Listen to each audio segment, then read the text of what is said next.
Yeah, Islam. I'm trying to be your friend, man. That's right. Trying to be your friend, bro. Help me out. Meet me halfway. Come on. I wanna be your friend. Peace and love. Let me be your friend. Peace and love. I said you ain't never met a more like me, and you ain't never ever gonna meet one again. Now let me be your friend. Peace and love. Let me be your friend. Love. I said you ain't never met a more like me, and you ain't never ever gonna meet one again. I wanna be your friend. Peace and love. You let me be your friend. Peace and love.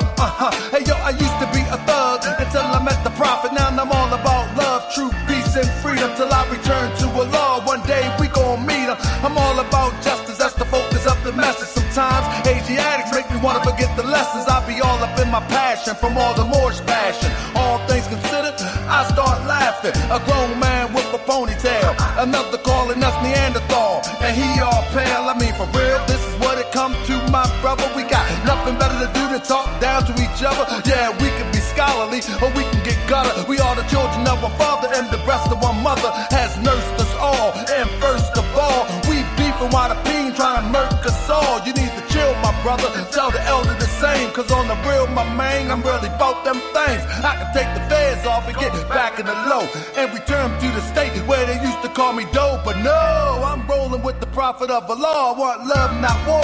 Standing on that floor, and I'm holding the square. The compass and the axe that might be too deep. Yo, let's not get off check track. 1 2 check 1 2. Can y'all hear me? Do you know what that is? We about to go in tonight. It's a brother who lived by the check 1 2 check 1 2. How y'all feel? We call it Islamism, but it's the same. Fran, can you hear me? I train you up, but I might have to bang you up. I still love you, and those that black girls read ain't Islam. Everything the prophet brought is in the Quran. All the other stuff the cover up is just the start. And there's space to meet along the heart. You can dress like Imhotep, but you can dress like an herb. By the more American unifies the word. You can say what you want about Dr. York, but he gave you different variations of the same thought. You don't appreciate that. You don't appreciate me. Appreciate the holy and divine true Ali. People refuse to admit it. He the first that ever did it. Europeans hope that the Moors would forget it, but we here, strong, alive and well, resurrected from hell, with a story to tell. So pay attention and listen, and consider the facts. You know it's humanly impossible for you to be black. I guess a Chinaman is yellow, a Mexican is brown. Just think for a second how ridiculous it sounds. We can turn it around, but we must unite. It's okay to disagree, but we don't have to fight. Cause if we have to fight, you know how we get. I'm still learning to love. No, I'm not there yet. So work with me, fam, and I'ma work with you. And let's all work together and do what we gotta do. Cause on the real side, we haven't made no progress since 1929 when the prophet left the flesh. We got an Asiatic president, men murdering men, psycho shooting up a club and don't see his own sin. And those that say they conscious, that took your buck. Move straight to Hollywood, straight living it up. And y'all bigging it up, straight cheesing and grinning. But it was your bread to help them set it off and up again. I'm gonna stop this. I'm gonna stop this. Let me talk. Cause it could blind you. Unfortunately, some people get paid to misguide. And sometimes, oh yeah, I wanna be your friend. Late ain't good for me. Let me be your friend. Peace and love. I said you ain't never, and you will never. You ain't never, ever, ever. You ain't never met a hole like this, and you ain't never, ever gonna meet one again. I wanna be your friend. Peace and love. Let me be your friend. Y'all know we hip hop over here. Yeah, you ain't never met a more like this. I'm a little bit calm. I'm a broadcaster now. Let me be your friend. Peace and love. Let me be your friend. Peace and love. I wanna be your friend. Yeah. Let me be your friend. We ain't trying to be enemies. I wanna be your. You let me be your. I wanna be your friend. Hey. This is the rhythm. Check my rhythm. My mother say to me, you can rap, but boy, you cannot dance. Let's see why my thing looking like it. Anyway, family. Hold up. I don't know. My mic must have dropped or something. Something ain't right over here. But anyway, I'm gonna let it rock. I'm gonna let it rock to the mile. Hopefully it don't dry. How y'all doing, family? Family, listen.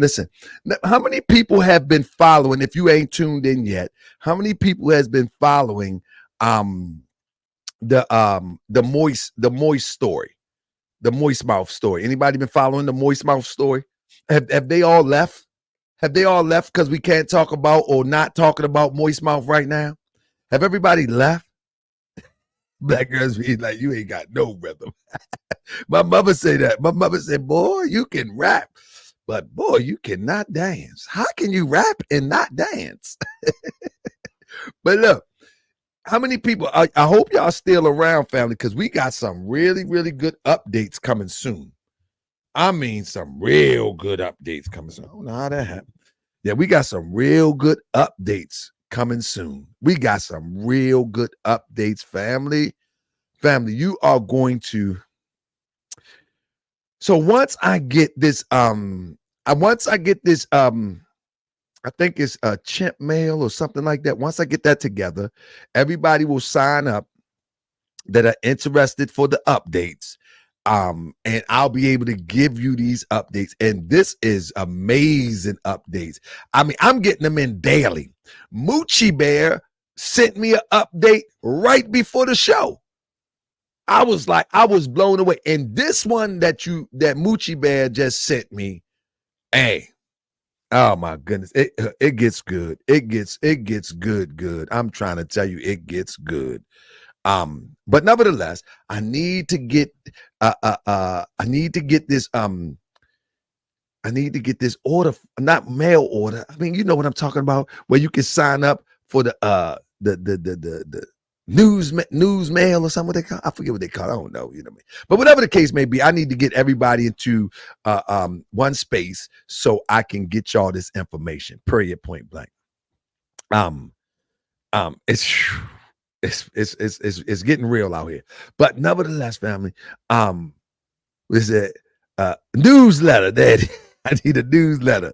Yeah, but the thing is, it's going to be a newsletter that I'm going to send to everybody, individually. As a newsletter, it's going to be an update. I'm going to definitely have an attorney.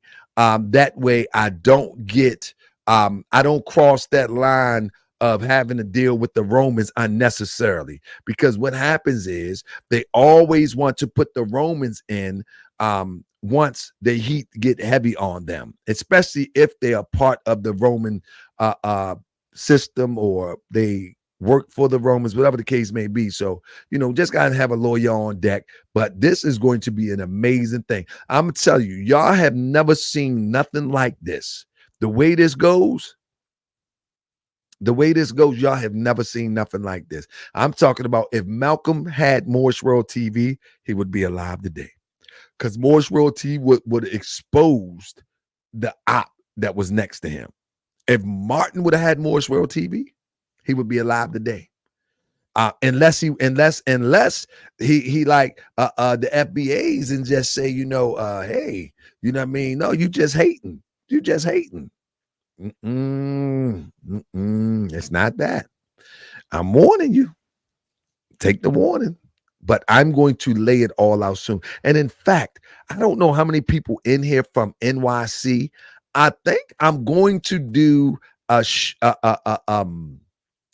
expose called Exposing in New York City, probably in April. I'm going to bring a couple people with me. I think I'm going to get a location, and I want to show you in real time who's who. I got all the juice, all the evidence to show you in real time. Something that I can't show you on the internet. I'm not going to show you on the internet. But if I take it to an auditorium, I'll be able to show you in real time, and you can walk away with the proof, and then you can do what you want to do on the internet. You can take the proof that I give you that's emphatic, which means it cannot be disputed, and you can take it and do what you want with it on the internet. But I got proof that it cannot be denied. I got the smoking burner. I'm telling you, family. So with that being said, so tonight, family, I wanted to go on. Have y'all been following the Diddy case? How deep have y'all been following the Diddy case? Listen, if I do it in NYC, I'm gonna do it in April. I'm gonna do it in April. I'm gonna find me a location. I'm gonna do it in April.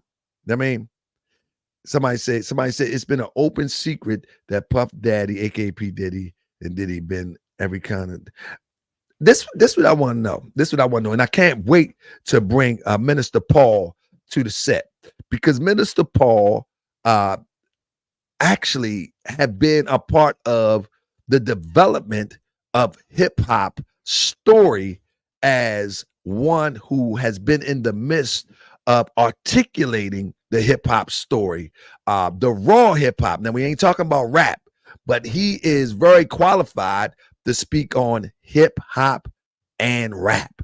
You know what I'm saying? And I think from all of the people that we have brought to Morse World TV, I think when it comes to hip hop, Minister Paul is the most qualified, just because of his background. And not only because his background in covering hip hop, but he's also an activist. And he's an activist from the heart. He's not an activist, see how many clicks he can get. He's not an activist to see how many people is going to say, oh man, you said some deep stuff. No, he's like a real activist to try to get our people on task on the wake up. But if anybody's seen this, if y'all haven't seen this, family, before I bring in Minister Paul, I want to just show you a piece of this, man. If y'all haven't seen it yet, you know what I mean? This is some weird stuff. Now, I don't want to show too much because it's kind of graphic, but one thing is, hold up. Let me show you this real quick. You know, the weird part about this, all this stuff, is that how is it that Diddy, man, he really things that really took a turn for the worse for him, man. In the lawsuit, family, where in the world, how do things beat you down so bad that you like this, bro? Good night. Y'all ain't never seen this Diddy before. Who's seen this Diddy? This ain't the hopping around Diddy. You know what I mean? This ain't the jumping around, the bouncing around Diddy. What in the world?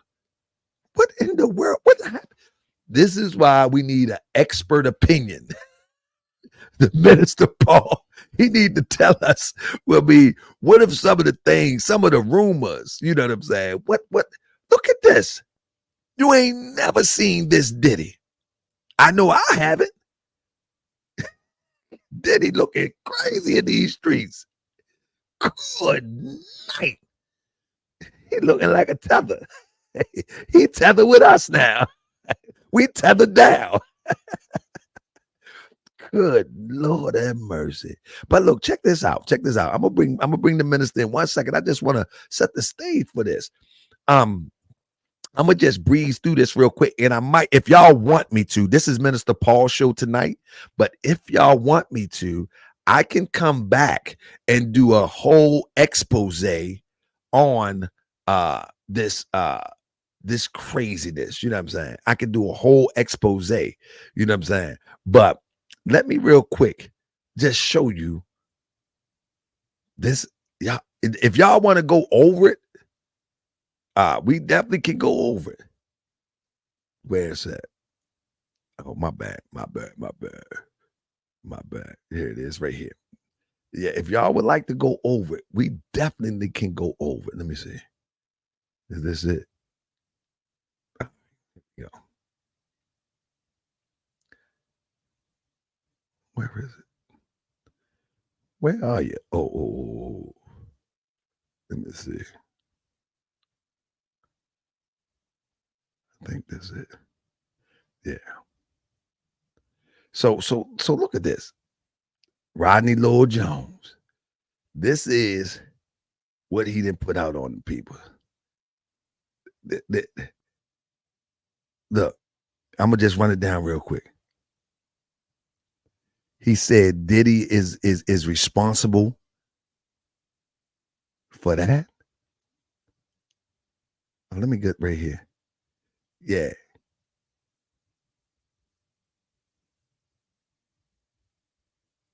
Listen to this. Man, he got Diddy on a whole bunch of accusations. He says that Diddy, first they were saying Diddy was his son put the burner on somebody. But then they say, nah, it was Diddy.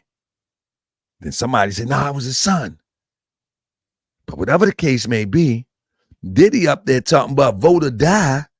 He about peace and the Lord is his savior and rocking all them crosses.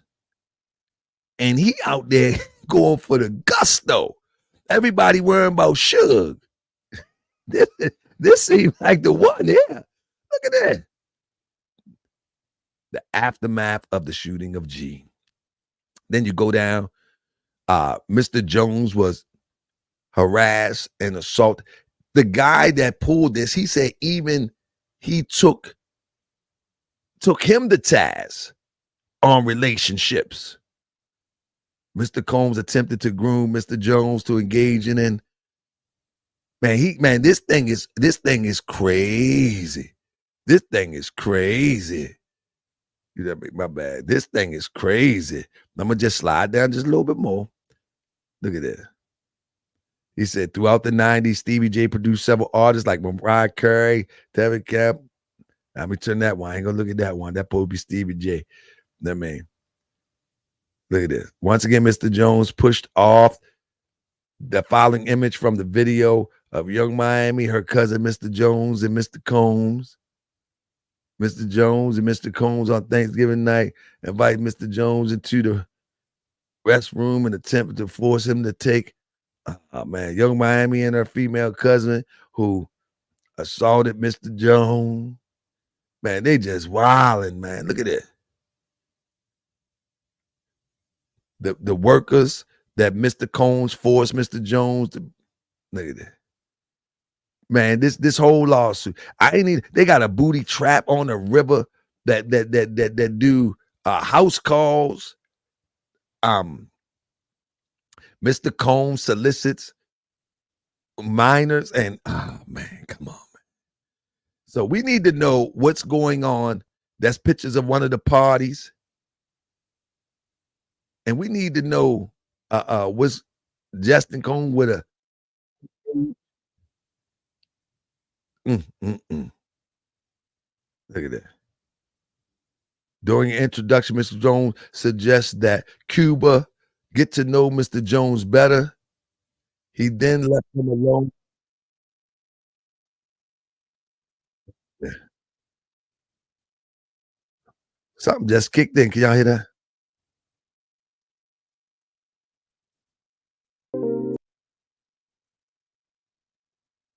Hey, some music came on. I don't know how that happened.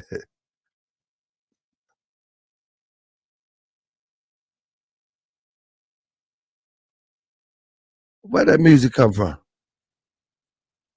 Oh, all right. My bad. My bad. Let me carry on real quick before I bring in the minister. Cuba Gooding Jr. family. Ain't that radio?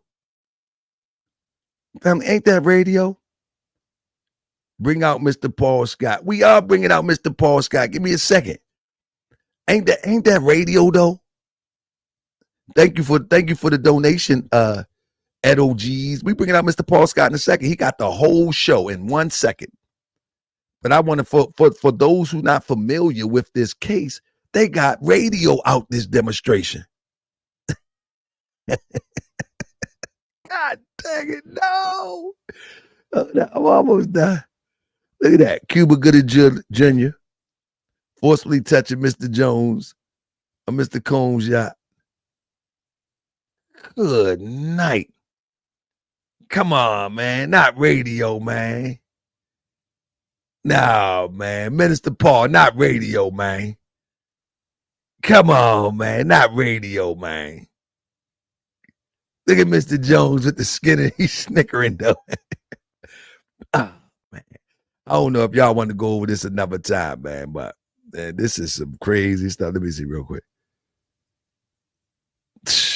All these, man. Let me just stop it right there. And we already know about Meek Mill. And you know what I always notice? It always seemed to be a brother that appearing to be a member of the NOI that's in with them police.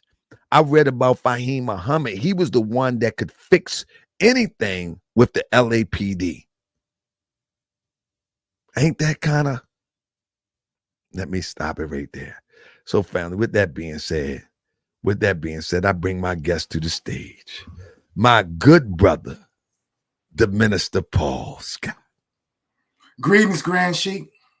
Brother, I wanted to set it up, and I know I'm kind of long-winded with that, but I wanted to set it up for those that coming in so we can get people in the room. But we know that this is a serious conversation, even though I'm laughing about ain't that radio, this, that, and the third. Brother, for those who don't know you or are not familiar with you, been under a rock for whatever reason, bro, can you please give us a brief idea of who you are, your resume briefly, and you can take as long as you want, but I want people to know, bro, it's not ego. I want people to know who they talking to. I want people to know who they're listening to. So, brother, please give us a one over of Minister Paul Scott. I'm just a servant of the Most High, and the elders and the ancestors have sent me, and I think my record bears witness, sent me into this hip-hop situation to bring some order. And I've been striving to do that since, wow, the mid-90s. I've been striving to do that since the mid-90s, brother. And written for various hip-hop magazines, hip-hop new websites, all hip-hop, covered some hip-hop situations for hip-hop articles that I was fortunate to have in the final call. Debated basically every conservative talk show host in the country. So my thing is just to stand on truth, brother. But hip-hop is really my focus. And it has been my focus because I go back to hip-hop since the 80s. You know, I'm 57 years old. So I go back. I pride myself as being a hip-hop historian, so I can take you back to the Funky 4 plus one more, the Grandmaster Flash, the Treasure 3, and move up. But what really got me involved in the deeper levels of hip-hop was Professor Griff and the way he broke down hip-hop. When Public Enemy used to put the liner notes on the back of their CDs and tell you what books to read, where you get your information from. That really got me into the consciousness of hip-hop. So I've strived to put those things together with consciousness. So my thing is to raise the consciousness of not only hip-hop, but also the entire African community. As far as organizations, I'm founder of the Black Messiah movement, which is based on Black liberation theology. And most recently, we put together something called the Black Hoodie Brigade. And that's just brothers and sisters across the country just spreading knowledge. Just spreading knowledge. Shout out to E-Dogs, man. Yeah, E-Dog's in the bill. He represent, man. Thank you, brother. Actually, you know what? E-Dogs was the one that put me on all hip-hop for the second time. Because I wasn't going to do it, but E-Dog said, "Brother Minister, you need to do it. You need to do it." I said, "All right, E-Dogs, I'll follow your lead." So it was a good run with all hip-hop. It was a good run.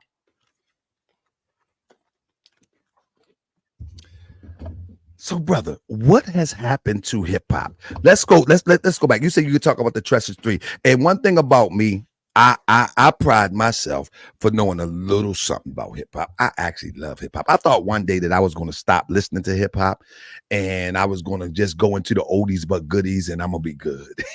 But right now, I shout out to Rock the Bells Radio on XFM, I think it is, where they keep it going. Grandmaster Cash and Grandmaster Caz and everybody on there, man. They keep it going, man. They keep a blend of the now, but they keep it powerful with the then and making the then now. Man, they be getting it in. But what has happened when I look at Grandmaster Caz and I listen to them, and I think Shy Rock is on there too, and I listen to them, and it looks like they always had some form of message to try to elevate people, even if they don't say they was living a life that maybe wouldn't be so much acceptable. You know, they drink, they party, but their music always had a message in it. And today they didn't put all of that party and stuff aside, and their message is consistent. But when you look at rap hip hop today, there is no message, and it's consistent with their lifestyle.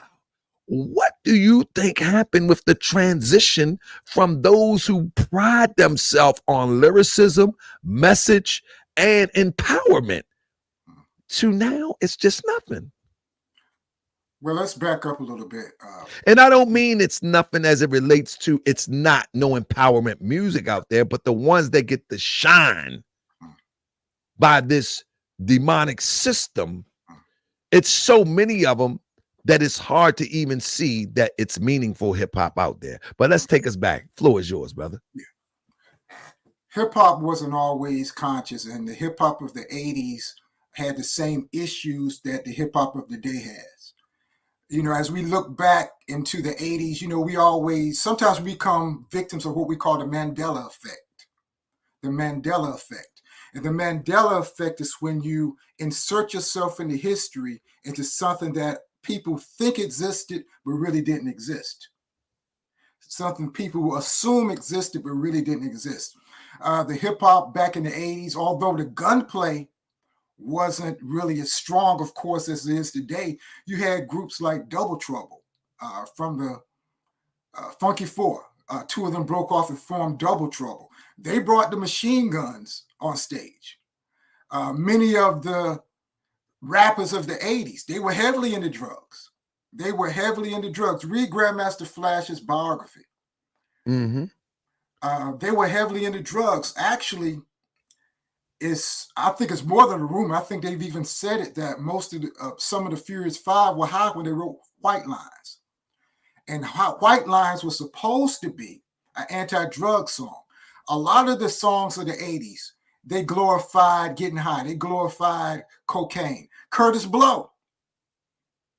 You know, some people would deny it, but blow was a term for cocaine back in the day. So, you know, we have to be clear not to have revisionist history. So, but actually what happened, what made it popular is what made it go downhill is capitalism. It's capitalism.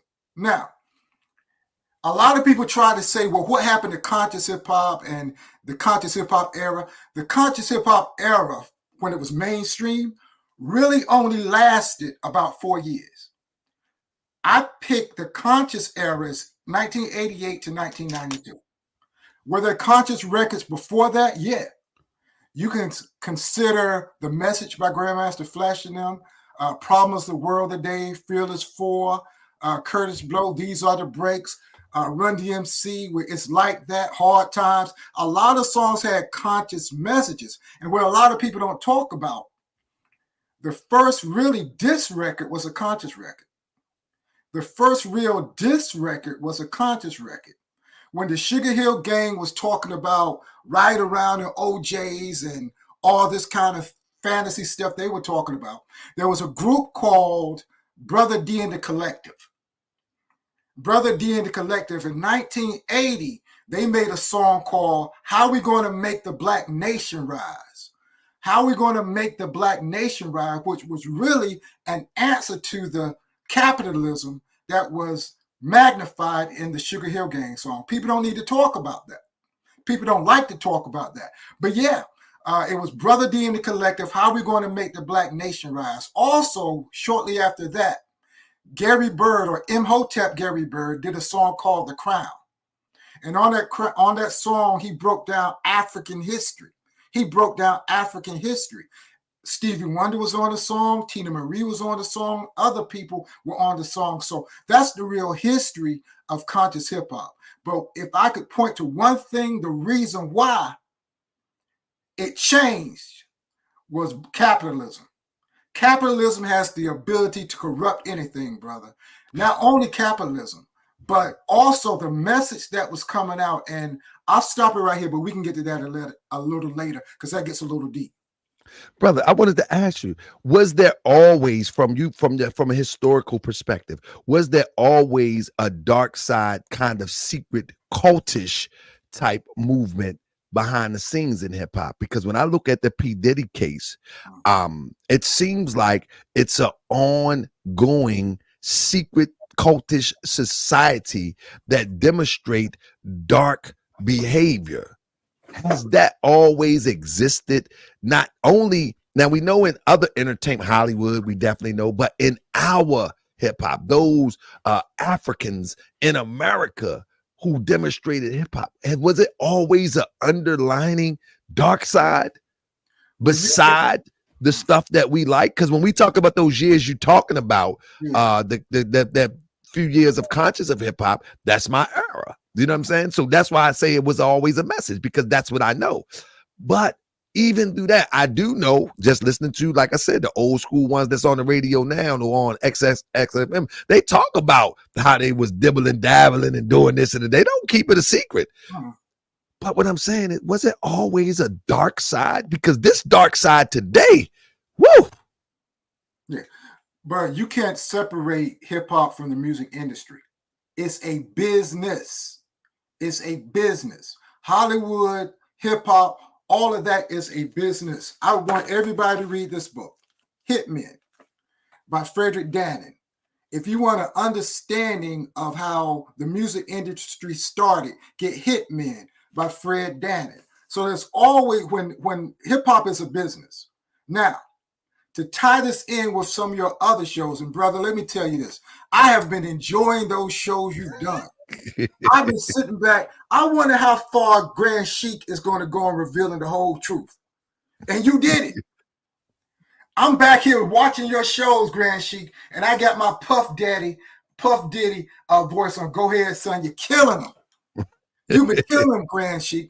So the big question, let's go there, Grand Sheik. You ready to go there, Grand Sheik?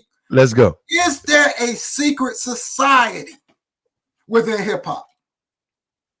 We can say rap secret cult, but is there a secret society into hip hop? Now, going back to the music industry, there's a book called The Devil's Disciples by Jeff Godwin, and it talks about Satanism inside of the music industry. Satanism inside of the music industry, the devil's disciples. So we can't separate hip hop from rock and roll, because the same people who are talked about in Hitmen, their descendants and their heirs still run the music industry today. They still run it today. Hip hop can't be separated from those other from rock and roll and heavy metal. It's all one. When those record labels, Warner Brothers, Columbia, they sign all groups. And when you get signed to them, you dance to their music. Come on, man. Whatever is possible, whatever is profitable, they'll do it. You had rock artists like Ozzy Osbourne and others, Alice Cooper, eating bats on stage, brother. That's right. I remember that too. Taking live chickens on stage and tearing the heads off. That was entertainment. So a lot of things you can't blame on hip hop. A lot of things you cannot blame on hip hop. It goes deep into rock and roll. And again, The Devil's Disciples by Jeff Godwin breaks it down. Hip hop cannot be exempt from it. Once hip hop became profitable, and widespread. Once it spread out of New York, Connecticut, and surrounding areas, and it started being played on the radio, of course, it's going to go the way of rock and roll and heavy metal. And what we're talking about, brother, we don't have to do rumors. We don't have to do innuendos, because the truth is stranger than fiction, brother. Brother, when you were following the hip hop story in the say the 80s and the early 90s, many people would talk about today about African Bambaataa. Were there rumors about African Bambaataa back then? Not to my knowledge. Because all I knew about African Bambaataa is the Zulu Nation, and it was a real major movement within New York hip hop scene, and then ultimately around the world. But I never heard anything about the stuff that we would come to learn today. So back to the original question. Is there a secret cult, secret society that demonstrate these demonic practices that may come to light, may not come to light? Does that exist in hip hop? I would say it does, but we got to take the spookism out of it. We got to take the spookism out of it, because to some people, good and evil, that's a relative term. What's good for me might be bad for somebody else. What's evil for me might be good for somebody else, and vice versa. Right. We got to take the spookism out of it. Is there a initiation? Okay. Or a business deal, taking the spookism out of, that you have to go through in order to get in the music business? Is there an initiation or anything you have to go through to get into a music business? I would say it is. Let me ask you this. Why is it that it's almost a prerequisite since the 90s that you would have had to kill somebody or conduct chemical warfare on the community in order to get a record deal? If that's not an initiation, people talk about blood oaths. Professor Griff, and I wrote the last chapter in this book, by the way. Professor Griff been talking about this, a blood oath. Some people might laugh, well, brother, that's a conspiracy theory. Ain't no blood oaths. How come most people who enter into the music industry, the hip hop industry, had to have blood on their hands? We're talking about P Diddy, right? What happened when P Diddy first came into the music industry? You remember? All them people got trampled, and many Heavy people D passed. Charity, 1991, Heavy D charity basketball game, bloodshed. I remember it. Because if I'm not, where did that happen at? I think it was in New York, if I'm not mistaken. Yeah, I think it was in Harlem. It was a Heavy D event. Yeah, it was a Heavy D event. It was a charity event, and I think possibly, don't quote me, but maybe 9 people lost their lives. Something. It was a number. There was a number, but don't quote me on it. Yeah, absolutely. So is it a coincidence, brother? It's a coincidence that all these rappers had in some way have to have blood on their hands. Is there such thing as a blood oath? That in order to even walk through that door, see, Cat Williams wasn't wrong. He didn't reveal the whole thing, but he was on point. Is there a blood oath you got to go through just to get into the entertainment industry? And we ain't talking about good and evil. We're talking about some rich white men who for entertainment got millions and billions of dollars, and they get bored. They get bored, brother. After you done made, you were Clive Davis and you were rest of them, you done made billions and billions of dollars, you get bored. So when the human mind gets bored, they start creating something. They start creating stuff. So that's why they use hip hop as a sacrifice. Not to be spooky, not to deal with spookism, but it's just a sacrifice for their entertainment. Ice-T told us back in the early 90s, he said rap music as he called it at the time, was purchased by 80% white America. I think later on he admitted he just made that number up. But this conservative rapper who had the #1 song, McMahon, forget his name, but he was with Ben Shapiro. They had the #1 song on Billboard not too long ago. And he almost said the same thing. He broke the numbers down. He said the rap music age is 19 through 30 white males. We have not controlled it, brother.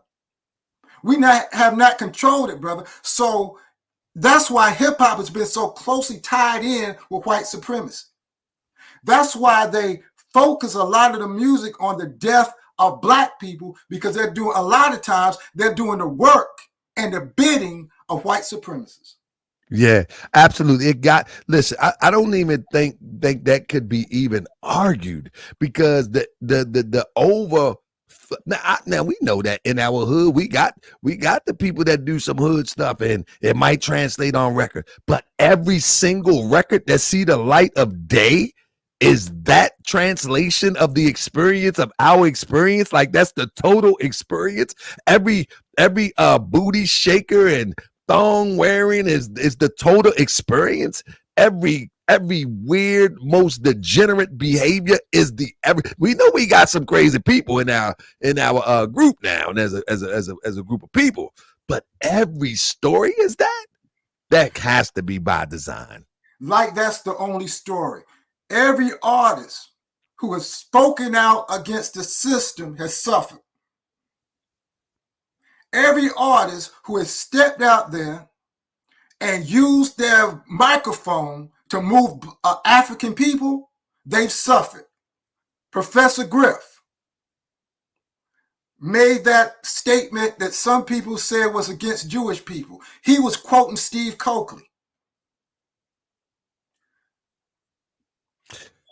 Somebody tried to poison him, according to him. Sister Soldier.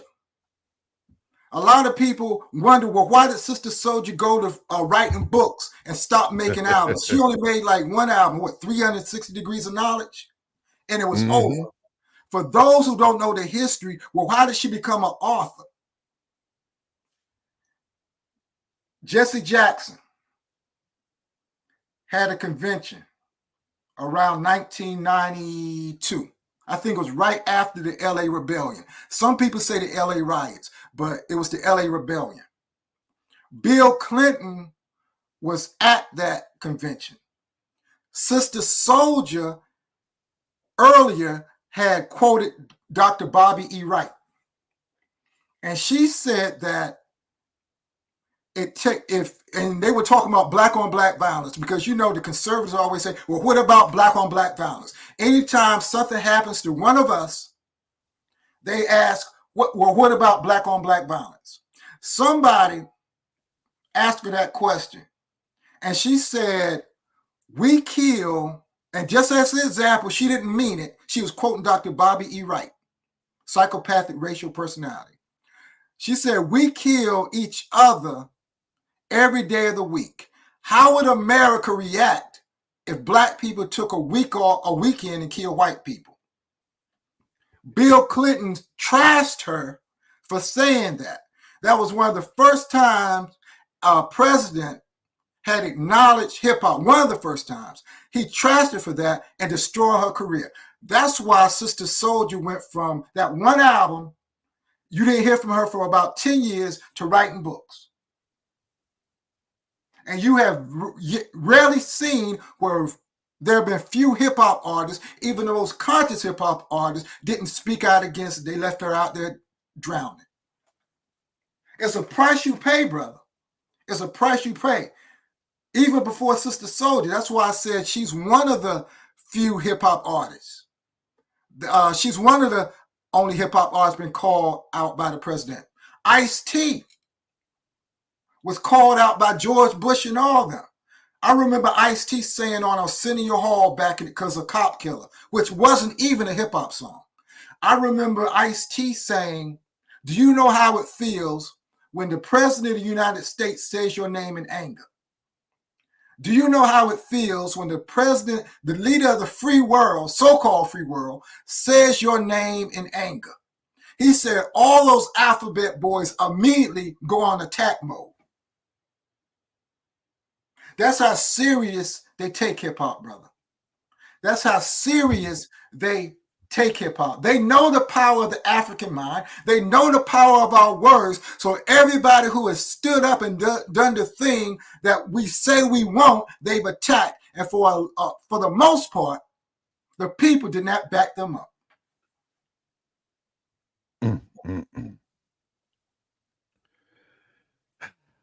Man, brother. So it's this rapper. My brother Sean told me to pull it up, and I'm share it with you. It's this rapper name, and I actually like the guy. I think he's a very creative rapper. His name is Finesse 2 Times. You ever heard of him? No, sir. Oh man, he's in the Kodak Blacks and that type of company. He's very lyrical, but he got a lot of degenerate lyrics. You know what I'm saying? But very, very lyrical. I mean, very creative, very witty, super, super witty. You know what I'm saying? But so he has this chain that he wears, and let me share it with you real quick. He has this chain that he wears. It actually says,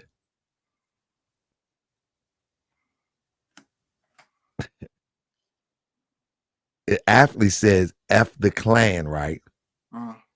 But he's wearing this chain,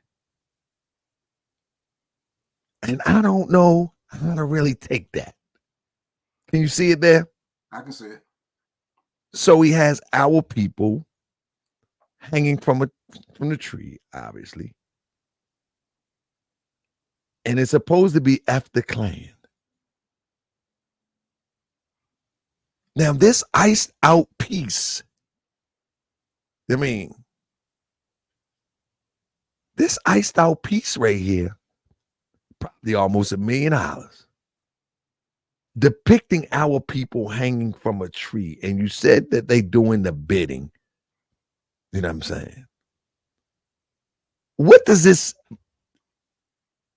I'm at the middle of the fence. I'm like, because of his degenerate lyrics, don't get it twisted, I like the brother. But what does this say to you as one who have followed the hip-hop blueprint or footprints, if you will, from the time in which you told us? And that's he said, somebody said those are KK members in robes. Hold up. Okay. So he said, somebody said those are KK members in robes. So whatever the case may be, when I first see it, I'm thinking it's our people. So now I just noticed it because I've noticed it before, but I pointed out because of our brother Sean was like, check out that chain. But from you watching the footprint of hip hop, what is that? I'm putting on my conspiracy theory hat. Limited Hangout. You familiar with that term, Grand Sheik? I'm sure not, brother. Enlighten me. Limited Hangout is a military term. And it means that when the government uses it, limited hangout or limited fallout, when they know the whole truth is going to be revealed, they give you half the truth. Because most people, yeah, we see that all the time. Yeah, most people will stop at half the truth and not go for the whole truth if you give them half. So it's a military term. Look it up. Limited hangout. When I see things like that, I think about Baba Steve Coakley. Baba Steve Coakley, shout out to the Bogart. Baba Steve Coakley always said, never let me catch you talking about the Ku Klux Klan. He said, how many banks they own? How many oil companies they own? If you want to put somebody on a noose, how about exposing those who are behind the record industry? How many record companies did Ku Klux Klan own? See, there are things we can do that make it seem like we're doing something, but we're really not. Just like you said, Grand Sheik. Oh yeah, we see You that a saw lot. one thing, somebody else saw something else. With your consciousness, you're looking at the rope. How many times in history have African people been hanging in this country? Thousands. Absolutely. And that's the first thing that our subconscious will see. And let me tell you, family, you may have looked at it closely because I got it on the screen. But if you listen to Finesse 2 Times or some of these newer rappers, you get a quick glance, and the glance is given to your subconscious, and your subconscious sees the glance until you slow it down, as we just did, and look closely. Then you make it see the great detail. It's kind of like I tell people about the color red. Why McDonald's, why restaurants, and all of them got red in it? Because as you ride down the street, the subconscious takes in that red, whether it's the red hair of the Wendy's sign with the girl, whether it's the McDonald's red, whether it's the Burger King red, whether it's the Kentucky Fried Chicken red, that red into the subconscious, and eventually the subconscious will drive you into one of those places if you're unaware of it. And so when we see something like that, the subconscious actually sees us first. Right. It triggers us first because just of the imagery. But now after you slow it down, then you say, oh, but many of us don't even slow it down. We had a chance just to slow it down, and now we're able to elaborate on it. So is it the technology of the trigger of let me remind you, and then you got to double back and say, okay, that ain't what it is. But we already didn't digest the reminder. Yeah, I mean, that's not the first time. You remember, who was it? Lil Wayne said, whip him like a slave. Then he came up with a rationale for doing it. Nicki Minaj disrespected Malcolm X. Yeah. A couple of years back. I think it was Ludacris wore had the Confederate flag at one point. So people can always rationalize stuff, but like you said so eloquently, Grand Sheik, what does that say to the subconscious? What does that say to the subconscious when you have a history of African people hanging from trees, but you cannot produce one picture of a Klansman hanging from a tree? And one thing I always like to point out is somebody said the KKK is a Masonic organization. And a lot of these things are Masonic. I call them Masonic Politrix, where the subconscious will see and digest the experience of the ancestor, and the front part of the brain, or the one that is just looking at face value, don't get it till later. Now, that's a question that a lot of people have grappled with. Was the KKK a Masonic organization? Now let's because a lot of times, see, this is again the limited hangout. Sometimes it's the way you phrase the question. Was Albert Pike a white supremacist? Yes. That's documented. He was proud of it. So I think the way they get out of stuff is they phrase it different ways. Now, if you say, was the KKK a Masonic organization, you'll get one answer. But if you phrase the other way, was the KKK formed by Masons, you're going to get another answer. Bro, this is why I love you. All the way you phrase the question, Grand Sheik, you can phrase the question to get any type of answer you want. Absolutely, absolutely. And that's what I say about law. You know what I mean? People say, they got you in court. Law is very relative. They can actually bend that thing how they want to bend it and get the result that they want to give at any given moment. Mm-hmm. It's designed by them like that any moment they can bend it any way they want to bend it, if that's what they want to do, if that's how they feel that day. So when we get into hip hop of today, brother, what kind of effect do you think that now listen, I was watching some shorts or videos where when Meek Mill and Nicki Minaj was together, nobody was paying Nicki Minaj any mind when she was saying that Meek Mill was possibly doing these secret things, when Meek Mill was possibly in the lettered community secretly. And so they ran all the interviews and all the comments back after they broke up because people thought that she was salty or something. But now they saying Nicki Minaj was trying to tell people the whole time. And what I thought was odd about Meek Mill is how this seemingly super rich European that owned the basketball team, if I'm not mistaken, out of the clear blue comes to his rescue. Now, hey, if you got people come to your rescue, I get it. But out of the clear blue comes to his rescue. And when you listen to him, he's not the sharpest knife in the drawer. How do this guy get into the company of this guy? And now he propelled his way at one point almost iconic. It's kind of dwindling now. Iconic for doing nothing because he really only had one album, Dream Chasers. The rest to me was garbage. You know what I'm saying? To me, personally, me.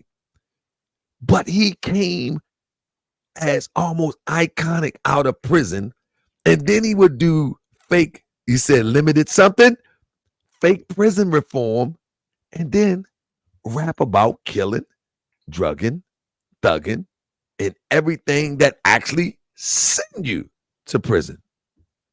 We got to understand the whole idea of the prison industrial complex. You know, Ice Cube talked about that. How the same companies that own the record labels own the prisons. His words, not mine. But there are a lot of interlocking relationships that we can't understand. Again, we look at it as entertainment. We look at it as spookism. Some of us look at it as spookism. They look at it as business. So it's two men doing business. Did that help bring a younger audience to that basketball team? Was it Utah, right? Yeah. Did it help bring a younger audience, get them involved? Yeah. Did it help that relationship help Meek Mills? Yeah. It's all business. It's all Grant, let me read something to put it in context before we go forward. I want to stand right here. We know about NWA, who they just gave a Lifetime Achievement Award at the Grammys. Even though there were allegations of mistreatment of women, like D. Barnes, who Dr. Dre allegedly, and I hate to use, I'm just saying allegedly for legal purposes, threw down some stairs. There were also other allegations.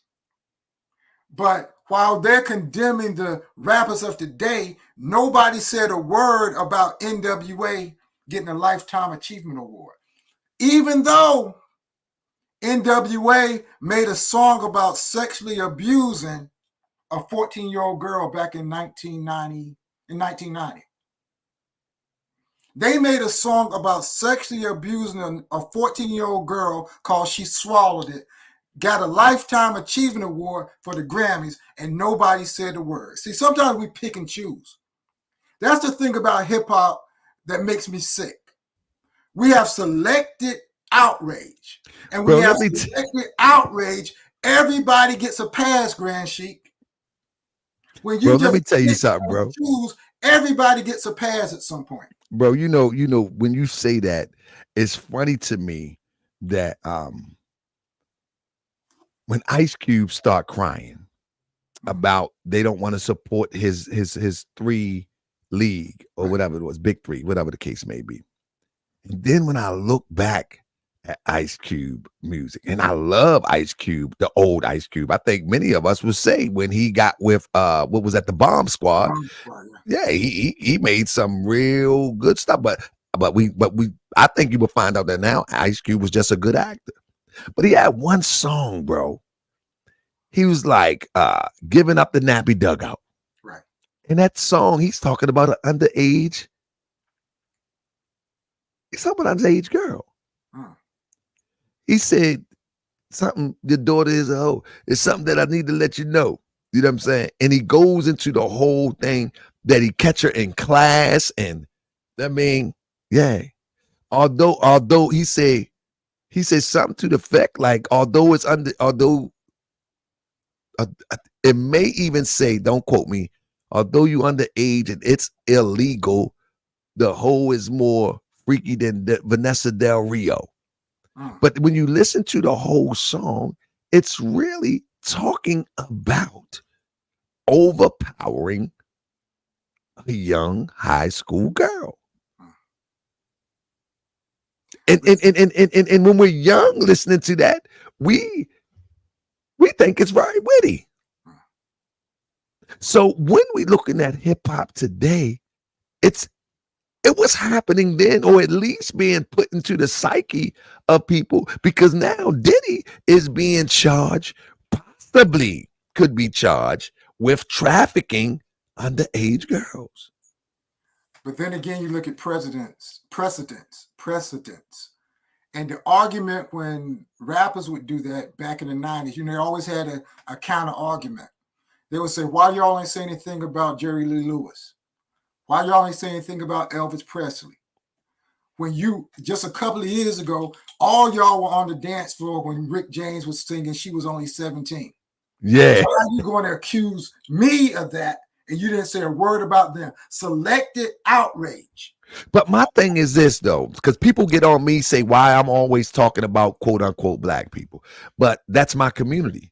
I don't think I'm obligated to fix or to address Elvis Presley. That's not my community. You know what I'm saying? I think we should be responsible for our community. And so Rick James is our community. And good goodness and gracious, that's right. That should not be given a pass. Now, what's the little guy named that married his little daughter? Woody Allen. You know what I'm saying? That's not my community. You know what I'm saying? I expect them to do that. That's what they do. I don't expect my community to live in that type of degenerate type of place. So we need to address that. So, and that's crazy that you mentioned that, because now again, it just hit me. She was only 17, and they blasted that thing like it was the high school band, just a drum roll, drum line, if you will. So this stuff seems to always exist. Again, Grand Sheik, we're talking about the music business. You can't separate it from rock and roll or anything else. It's the music business. But while we're on NWA right quick,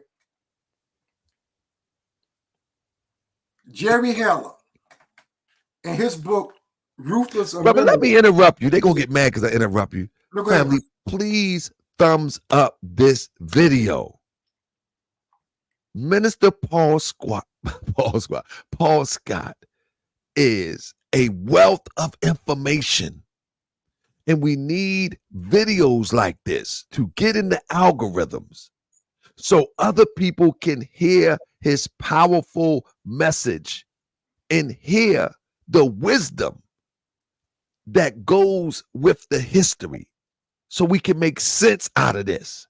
Please thumbs up. And I don't never say please, but I know that brothers like Minister Paul Scott, Dr. Assar, and brothers of that caliber of understanding, they get shadow banned too, because this is the real information that will make a difference in the subconscious that we're talking about. So please thumbs up this video.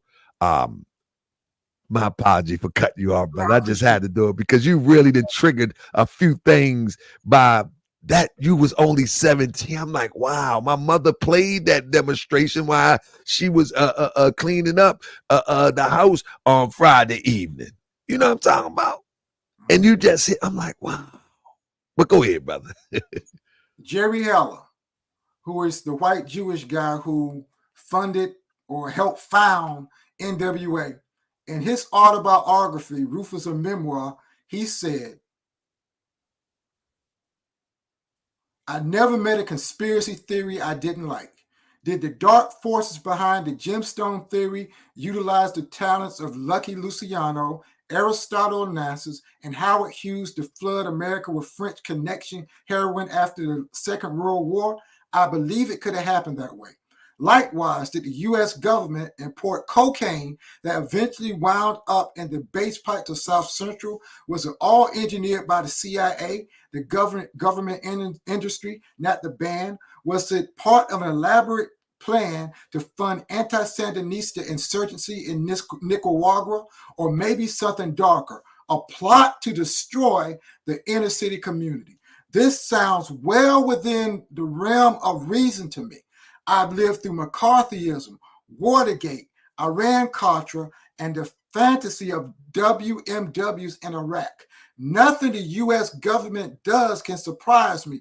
But if the conspiracy holds true, then we can follow a tortuous path from the Central Intelligence Agency to the crack epidemic in South Central and arrive at Ruthless Records.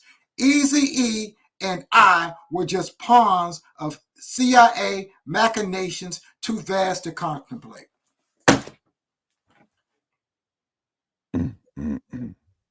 They get so comfortable and confident in their arrogance, they're telling themselves, brother. They're fingering themselves because they know we ain't going to do nothing about it but buy more albums. Bro, do you think, or has anything been revealed that possibly Eazy-E got wind of this and that's what possibly got him taken out? Because it sounds strange. Now, Eazy-E was a street guy. And he was in bed with the wrong people, but street guys are known to take risk for the bag, as they like to say today. They know to take risks. They throw rocks at the penitentiary all the time. And to get the big bag for the music industry doesn't change the pathway to the bag. It could be the dope game. It could be the robbery gang. It could be, okay, this is legal money. Knowing that they dancing with the devil. Is it possible that Eazy-E could have known it was, you know what I mean? Like, okay, hold up. These people, they really took our talents and used it for warfare. Is it possible? Anything's possible. Have I seen any documentation? No. Is it possible that the CIA gave Bob Marley cancer? Highly likely. Is it possible that the dude who's... The evidence says yes about Bob Marley. For those who might not know the story, it's alleged, or there's a rumor, that the CIA gave Bob Marley some shoes that had a metallic pin inside the shoes that gave him instant cancer. Because people are saying, how did cancer of the foot go that quickly to the brain?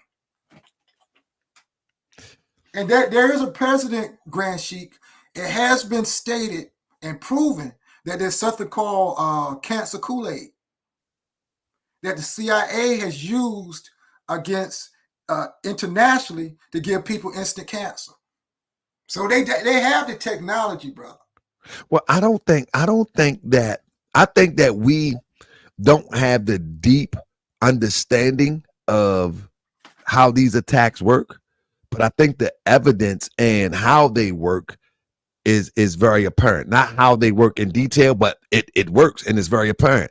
One thing that I noticed that at one period of time, Arafat, who was the leader of Palestine, he was bogged down in his compound and no one could get close to him, but some kind of way he ends up with a brain aneurysm. Bam, like it ain't nothing. And they claim that some kind of way they got some poison to him. And then ironically, as agile and as vibrant as Dr. Khalid Muhammad was, he ends up with a brain aneurysm.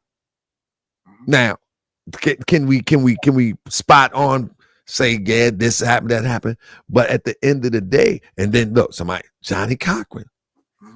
You know what I'm saying? So at the end of the day, it just seems to be more than a coincidence that it always happened in those who are significant in the thought of people that could motivate people, even if they didn't believe it themselves, they actually could motivate people. They get gone in a similar way. Look how many ways they tried to kill Fidel Castro. They tried to kill Fidel Castro for years.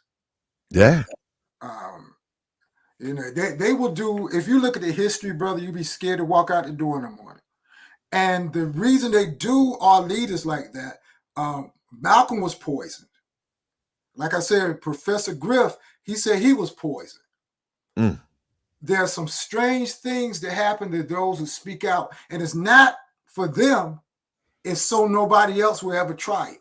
It's to put fear in us in 2024. It's not to them. You know, they kill one person, but it's to put fear in us that the future generations will never try it. So they'll start listening to Sexy Red. They'll do anything, brother. And and on that same point, have you been peeping AI? Oh, absolutely. Absolutely. Artificial intelligence? Absolutely. The Black community has not really explored that. It's going to destroy the conscious community. Let me say that again. And I'm going to get to that question. That's a good one. AI is going to destroy hip-hop, and it's going to destroy the conscious community. How do you know, Grand Sheik, that the next YouTube person that gets 1 million followers isn't AI? Well, I can tell you now all the time. You say, how do we know you're real? This is what you do, Grand Sheik. You always check people. You say, how do people know you real if nobody's ever seen you? In AI, artificial intelligence, how are you going to know somebody's real unless you can reach out and touch them? Absolutely. And I think this is the thing. One thing about our people, and we do critical thinking on Moorish World TV platform, one thing about our people, we should have a standard that if you are not in the community, then you're not a part of a community, period, point blank. If you're not on the ground and you don't see your people in the community, then you're not part of a community. You're just an AI, even if you're not. You know what I'm saying? Moist Mouth is an AI. He's not in no community. You know what I'm saying? Not no community. His community is a gated community. Not out there where the people are struggling. So that's going to be that's where the critical thinking come in. You got channels on YouTube right now where people never even seen these people before. Never. And these people got over 6-figure subscribers. You understand what I'm saying? But never seen them before. Never ever seen them. They put out movies and everything. Never seen them before. And they got the $ of the Cash App or thing rolling up the screen. Super chats rolling up the screen all the time. And so what our people need to learn to do is hold people feet to the fire. Before you support, where are you? Who are you? What's your track record? What have you done? And what are you doing? Present it to us. And think about I call it the dirty dashiki theory. The dirty dashiki theory. Never trust anyone who's in battle who's walking around with a white dashiki. Say it one more time. Never trust anybody in battle that's walking around in a pristine white dashiki. That means they ain't put no work in. My elder, Dr. Hatada, used to tell me, before you would speak, he would say, where are your battle scars? Where are your battle scars before you waste my time? The dirty dashiki theory. Look for dirt on the dashiki. It's almost like this. If somebody's in a football game And everybody else after the game is in the locker room. They're covered with blood and mud and dirt. And some cat walks in, no dirt, no mud, just smiling at the camera, taking pictures. He didn't play. He was on the bench. We got to apply that same standard. I call it the dirty dashiki theory. Trust no one unless you see dirt on the dashiki. Malcolm X talked about it when he talked about the meaning of revolution. Was it the Last Poets? Who was the other group? Last Poets or the Watts Poets did When the Revolution Comes. I think that was the Last Poets. Yeah, the When Last the Poets. Revolution Comes. They talked about when the revolution comes, all the stuff is going to happen. If you see somebody in a clean dashiki talk about it in battle, don't trust them. So the clean dashiki relates to the clean tailored suits, relate to the clean tailored pants, the clean tailored this and that. And I don't think we're implying that someone has to be dirty, but you got to show that you didn't put some work in. Yeah, it's a metaphor, of course. But AI is going to make us get back to the basics. Can you imagine what's going to happen wait.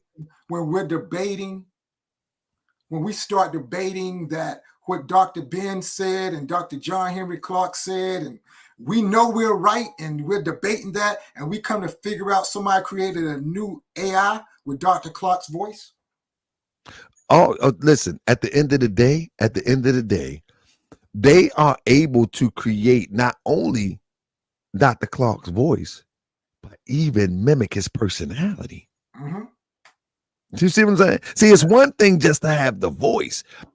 You sent me something today with Tupac, which I've listened to some Biggie AI. I listened to quite a few different AIs, but the one that you sent me today, it got so close with X and Pac that you could actually be confused about the personality behind the AI. And if y'all don't know what I mean, when you listen to Tupac, he raps a certain way, the way that he drags his words, the way that he hold on to words, and the emotion that he puts behind his words. They got AI that got that right there. It's just not mimicking like European mimic stuff. You know, Europeans can take something and mimic pop and rap. And now this is different. This AI got something going on. But at the end of the day, what do you think is the agenda for hip hop in this AI era? What is the agenda for hip hop by the handlers of hip hop? Let me put it that way. Well, they already signed an AI rapper years ago. They were already experimenting that technology through hip hop. I sent you that article too, Grand Sheik. They had already signed an AI rapper years ago. So they've already experimented that technology on us. Because right now we'll buy anything. Our people buy anything. Anything that they say is hot, we'll buy it. How do we know our favorite rappers coming out aren't going to be AI? They are going to be. But, going back to the elders, the only way we can combat the false information that when people are misquoting Malcolm X and they pull up a AI and say, well, Malcolm X did say that, because they got the proof right here. People like you and I, Grand Sheik, we got the old VHS tapes. I hope y'all didn't throw away your old VHS tapes. I hope y'all didn't throw those away. We have the cassettes, we have the VHS, so when somebody comes with misinformation, we have the primary source. You can't tell me what Steve Cokie said because I got all his tapes. You can't tell me what Barashango says something that he didn't say. I got his books. I got Dr. Ben's books. I got Dr. Clark's books. Those of us now, and Grand Sheik, again, you always preach this. If you are depending on social media, you're lost. Because AI is going to destroy social media. Already, they're talking about banning TikTok. Absolutely.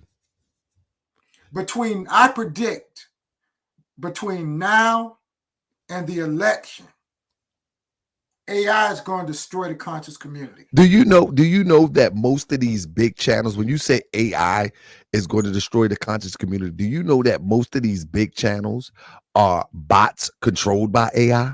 Yeah. A lot of these channels where you think they get it. This is why I've never bought into buying views or trying to boost my views. That, hey, if you give me 20 today and 100 tomorrow, it is what it is. I ain't getting into none of that stuff. But you have most of these big channels that people think is super big with 100,000 subscribers, 50,000, 200,000 subscribers. In reality, those were generated by AI bots. Mm-hmm. And it's so good that now YouTube can't even detect it. At one time when the bots first came out, oh, you could lose your channel. Mm-hmm. Many people lost their channels because of that. You know what I'm saying? But now it is so sophisticated that this is why you see Moist Lips and a lot of people like that. They piling up videos every day. They piling up videos because at one time they was getting some money from videos. It's not a lot of money in YouTube now. And then the bots that is supposed to give you don't get paid in YouTube by views no more. You get paid in YouTube by watch time. So a bot that give you a view is not necessarily watch time. Right. So this is why you see people, and these AI bots are serious. So when you see these channels, they start off, they got 4,000 views in 1 hour, and the next hour they up to 20,000, they up to 40,000. Watch Moist Mouth channel. You know what I mean? Watch people like that. They have 4,000 when they come down, and then the next 3 hours they got 20,000, then 30,000, then 60,000. These are bot views. And the thing is about these bot views, it's not watch time. You see, when YouTube first started, you would get paid by views, and that's why people say, "I got 1 million views," and they was all excited. Not no more.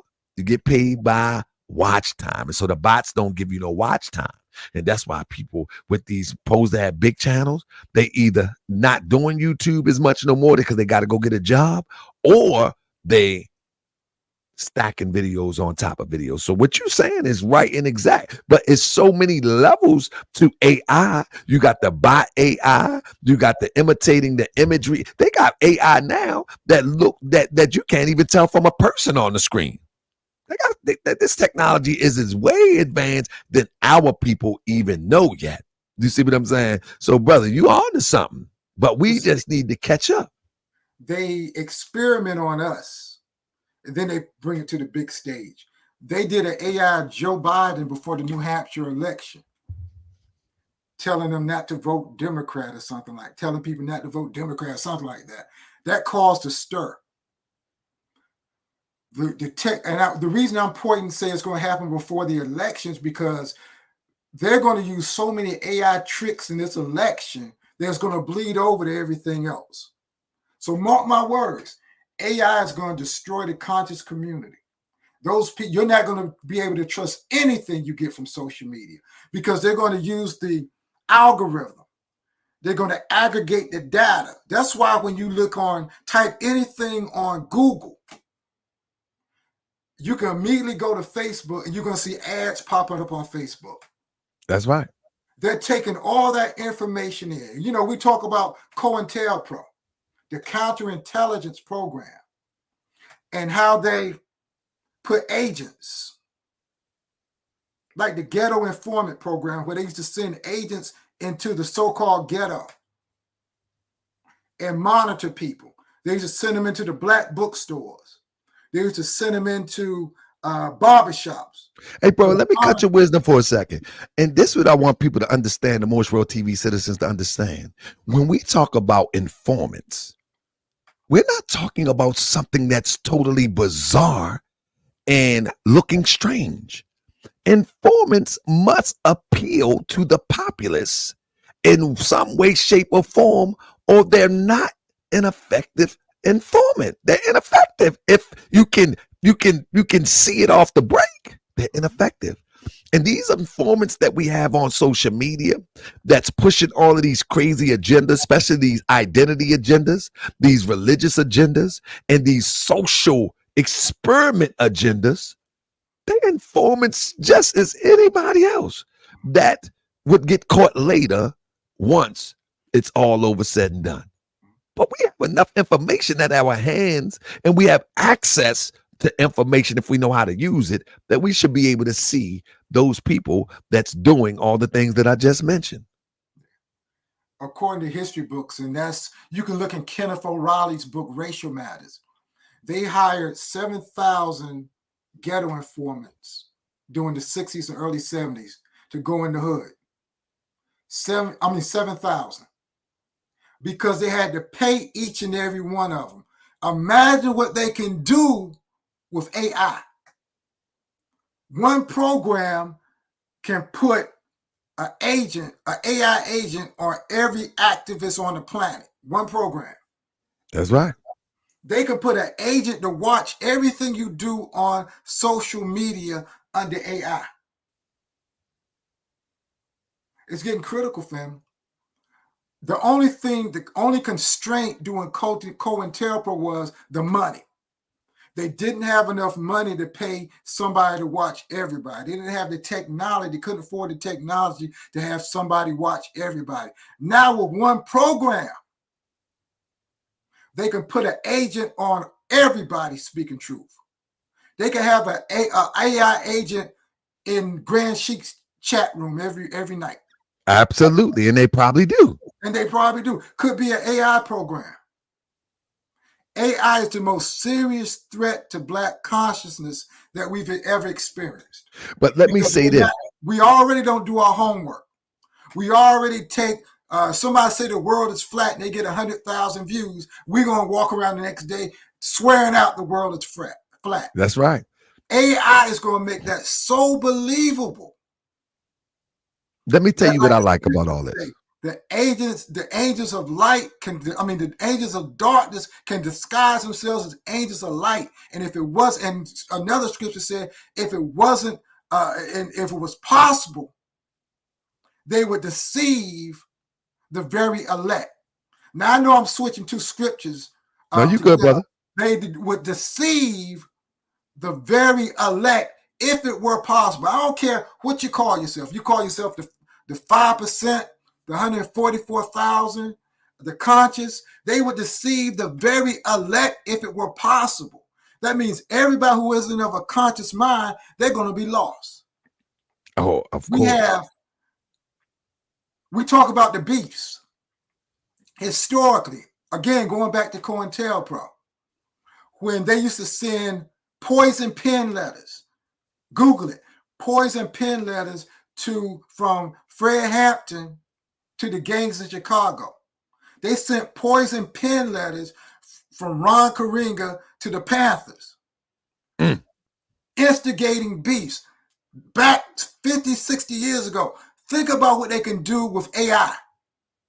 When the person can shoot you, have beef with you because of something that AI said. And you can be like, brother, I didn't say that about you. While he got a gun pointed to your head, he going to pull up a phone with your image saying exactly what he said you said.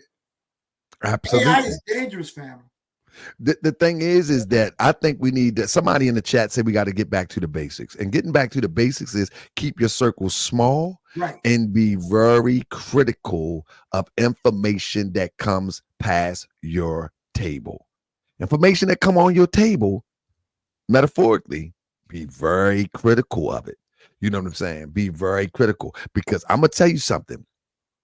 You never. I see strange people all the time. Like, this person don't belong here. You know what I'm saying? This person is out of order. Whether it's my neighborhood, the grocery store, something weird, like, you just stand out. The thing about AI, you might not see it. You have to have a real awareness to even try to decipher, is it or isn't it? And even then, you still might not be sure. So the answer to that is critical thinking. know who in your circle, know who you give your time to, and know who you give yourself to as it relates to inspiration. Man is not an island unto themselves. So we thrive off inspiration from one another. But we have to be careful not to be inspired by artificial intelligence that is use that inspiration to run us off the cliff. And they've been having this technology for decades. You remember back in the 80s, they had Memorex. Oh, yeah. And the thing was, is it live or is it Memorex? That's you right. couldn't tell what something was live or Memorex. See, they've been working on this technology for decades. They used to have a little AI character back in the 80s called, what was this? Max Headroom. Remember him? Mm-hmm. AI character. They work on these things under the guise of entertainment before they implement it into the real world. Absolutely. Let me swing back around real quick. Do you think that Diddy will have to answer for some of these dark secrets that are coming out? He hasn't had an answer so far. It depends on who your friends are. Depends on who your backers are. Again, trace it. You can trace your favorite rapper's history to this book. How far do their backers go back with that fraternity that owns the record labels? Diddy has a very interesting story. You know, the joke they tell about Diddy is everybody who was associated with, it's called the bad boy curse. Yeah. Either dead, went to jail, or they ran to Jesus or some other religion. Little kid, jail. Biggie, dead. Loon, religion.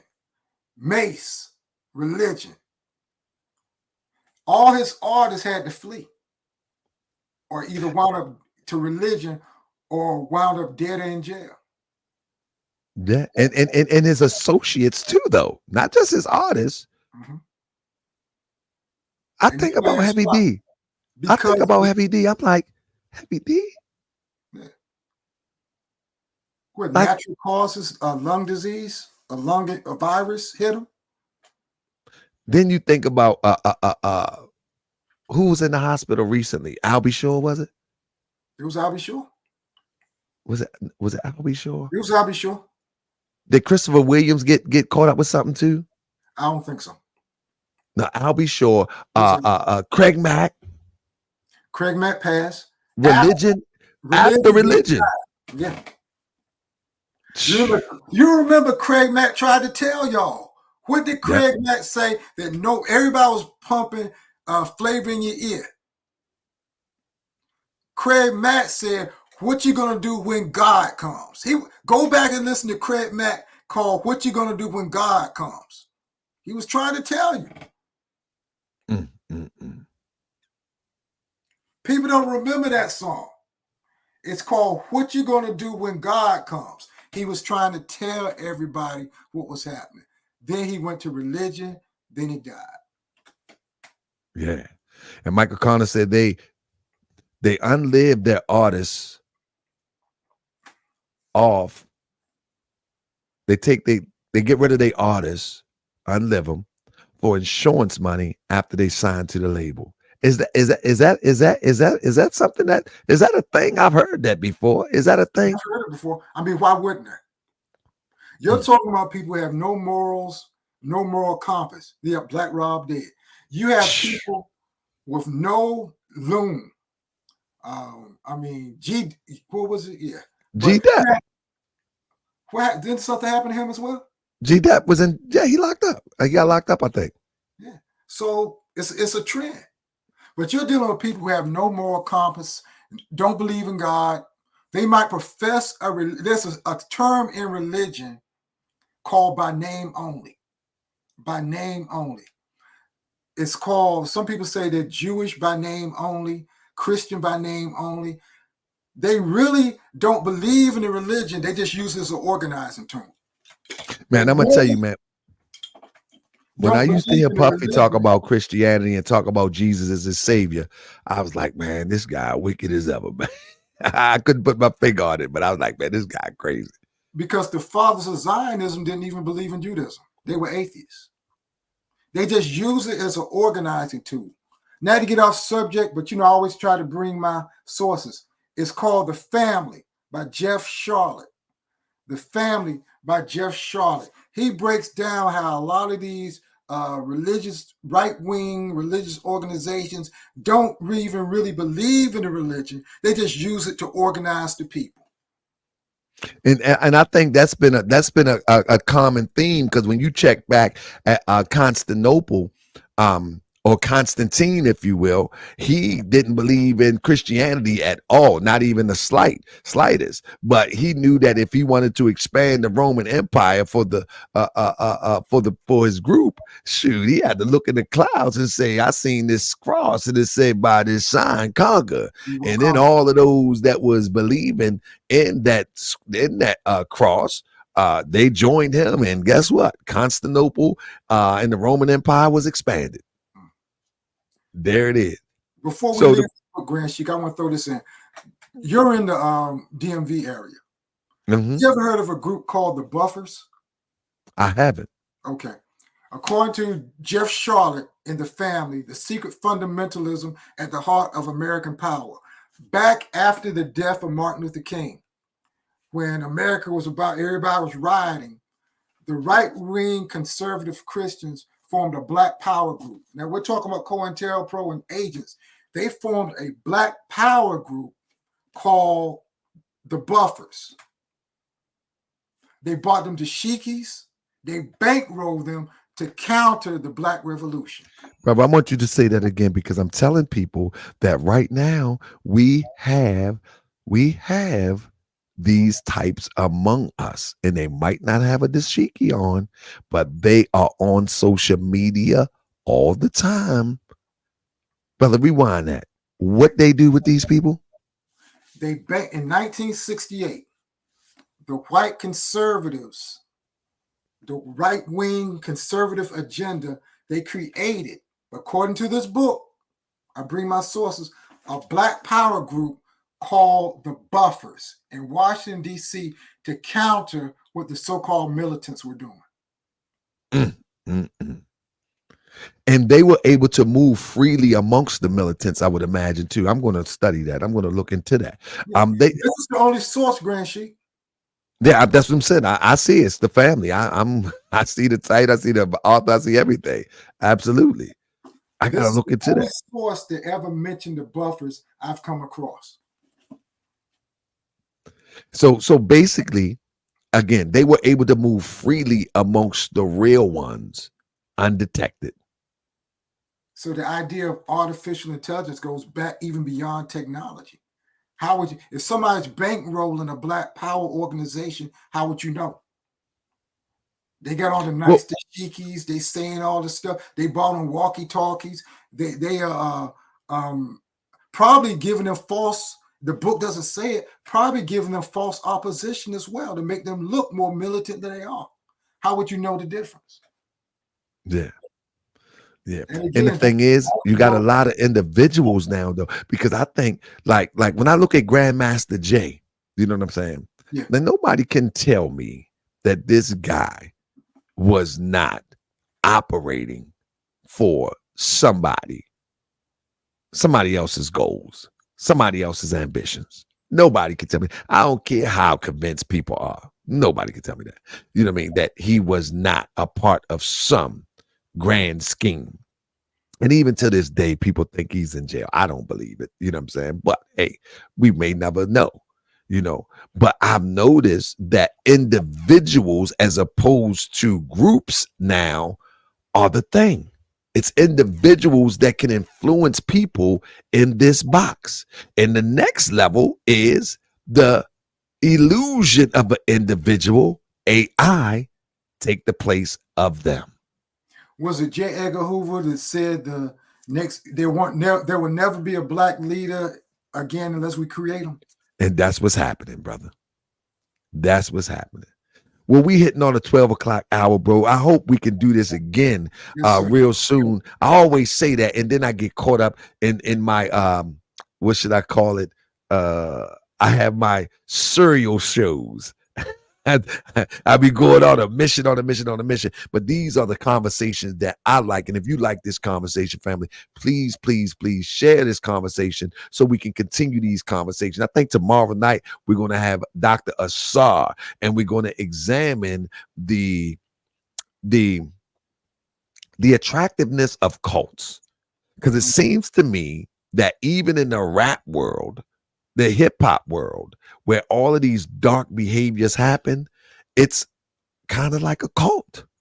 And when I say cult, I'm not talking about the fully expression of the spiritual essence of what a cult is. I'm talking about the connotation that Europeans give it, and that people understand that are not in the know, that we are all in some form of cult in the true sense. But in the connotation that European give it, we're talking about the cult that is degenerative, the cult that takes from you and don't give to you. We're not talking about the culture that embraces you, that enhances you, that elevates you. We're not talking about that. So we're only using the term because it's an identifiable term for those who don't know the deeper meaning of what a cult is. So with that being said, why is it so attractive seemingly to our people? You got rap groups that when they join, you say many take a blood oath, and then once they end, at one time in the 90s, you notice everybody had they what was that, the No Limit chain, the Rockefeller chain. Everybody, okay, you in now. Kanye West got his, you in now. Now it seems like there is some darker, even though they probably was doing dark things, but now we see right on the TV screen. You take Travis, I think his name Travis Scott, all of those people that if I'm not mistaken, that got hurt at his concert. You're You right. know what I'm saying? They do take it back to Snoop Dogg. Murder was the case that they gave me. You know what I mean? It brought seems that whole dark Illuminati energy into hip hop because he had not to cut your wisdom, but he had just beat a murder case. that's what I'm saying. It seems like all of these doorways is predicated upon some dark energy.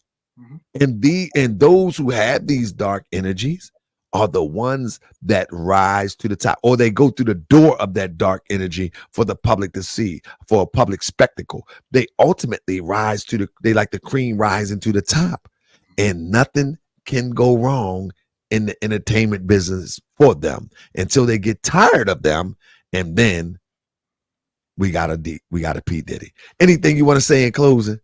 Just want to say thank you, Grand Sheik. You know, these shows are for the thinkers, you know, the serious thinkers, so you can go out and teach others.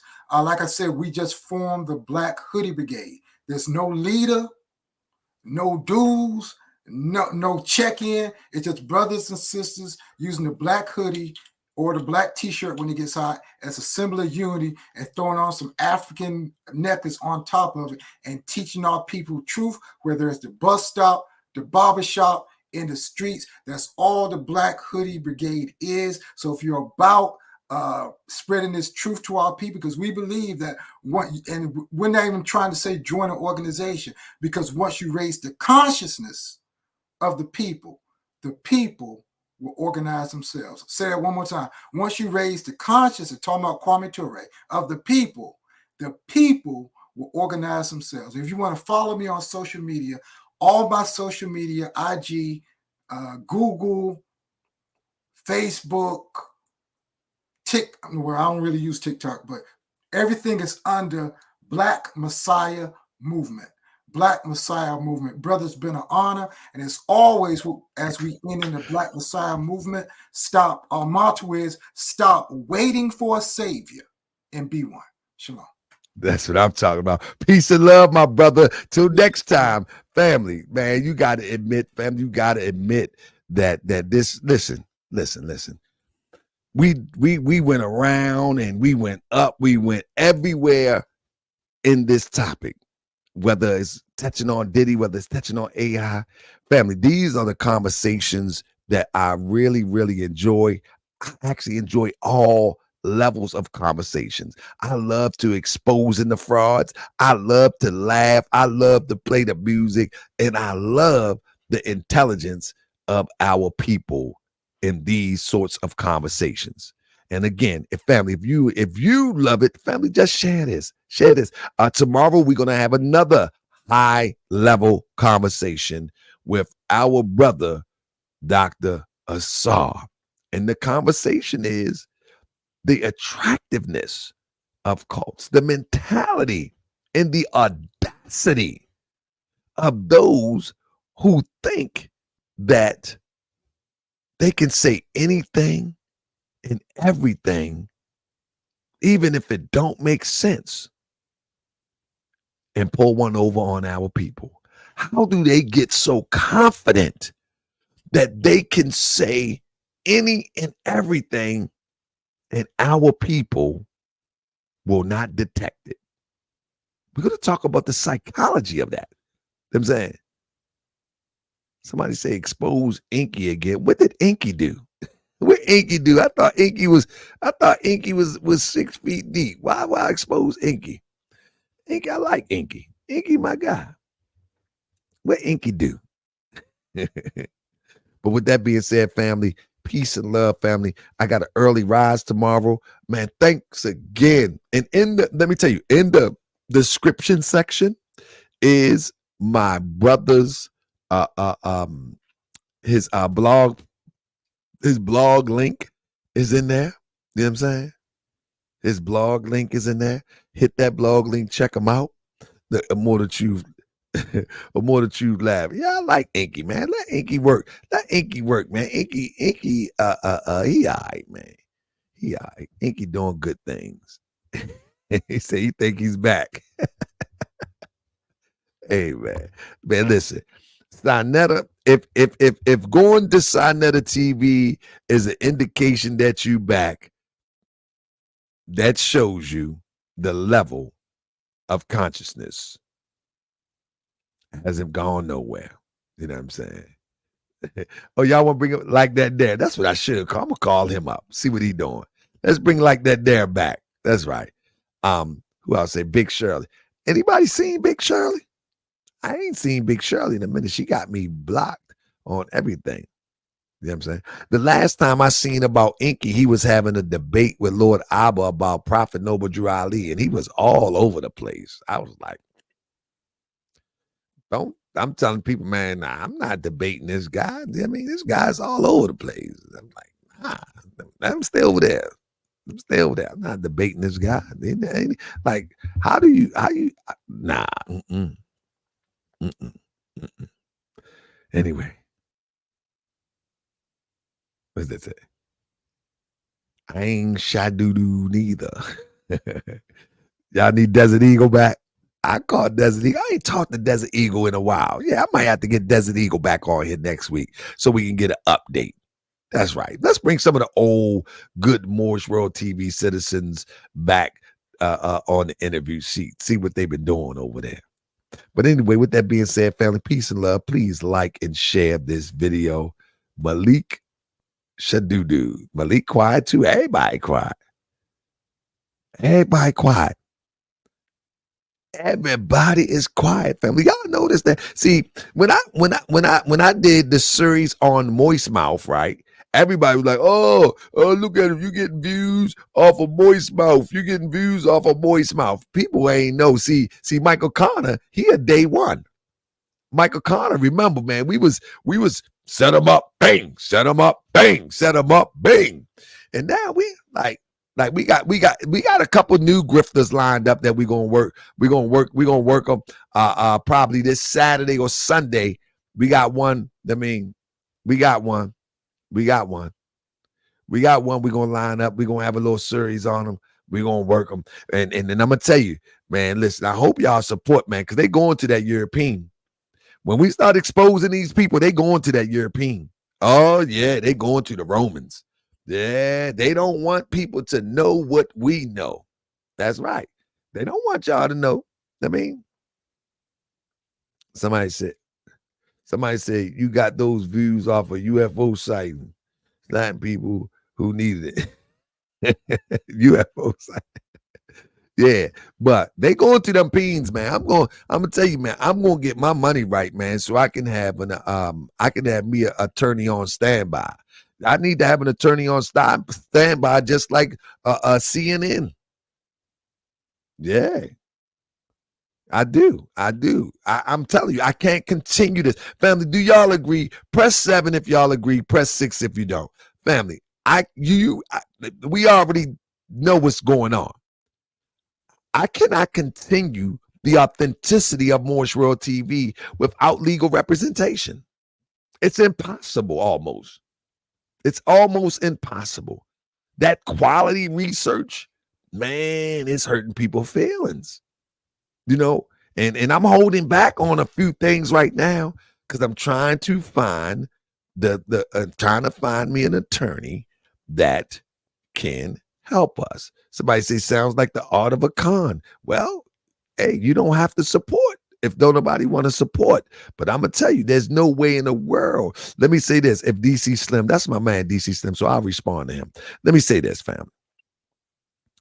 Do you know that it takes 3 to 4 hours to put in to research? I ain't even gonna talk about the research, but 3 or 4 hours to line up the research just to tell a story, to paint a picture.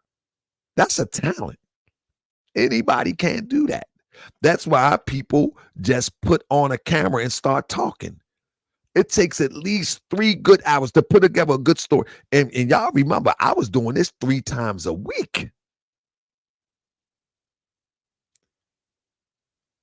If one pays for cable, from that cable, they obtain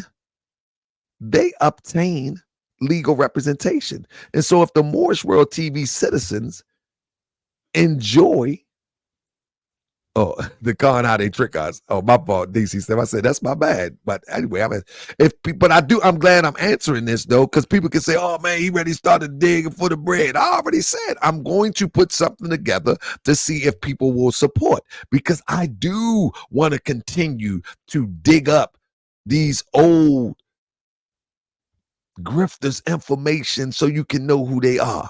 I do want to do it. I want to paint the picture. You know what I'm saying?